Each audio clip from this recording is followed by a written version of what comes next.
আসসালামু আলাইকুম ওয়া রাহমাতুল্লাহি ওয়া বারাকাতুহু। হ্যাঁ গাইস, আমি আপনাদের জন্য এসেছি সোলার পাম্পে। আপনারা দেখতে পাচ্ছেন যে আমি এটা দাঁড়িয়ে রয়েছি একটা মাঠের মধ্যে, এবং আমার পিছনে এখানে যা দেখতেছেন এটা হলো এঙ্গা পিছন। তো গাইস, কৃষকদেরই হচ্ছে এঙ্গা স্বপ্ন, একটা কৃষকদের কাজ এবং কি কৃষকদেরই একটা পেশা।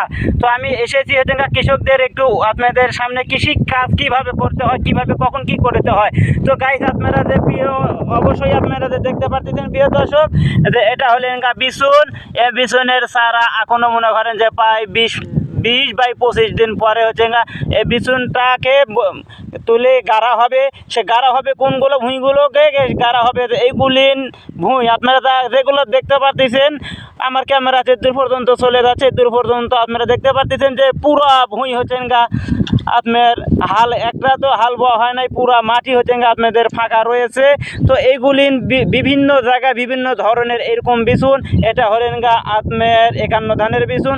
তো গাইস, আমরা এগুলোকে দোপা জমিতে লাগাবো এবং এটা পরে ফালানো হয়েছে 103। আপনারা দেখতে পাচ্ছেন যে ম্যাগের কারণে বিছুনগুলোকে অনেকগুলাই একটু ক্ষতি হয়ে গেছে। তো গাইস, আসলে বক্তব্য দেওয়া আমার উদ্দেশ্য ছিল না, তারপরও বক্তব্য আমি দিলাম।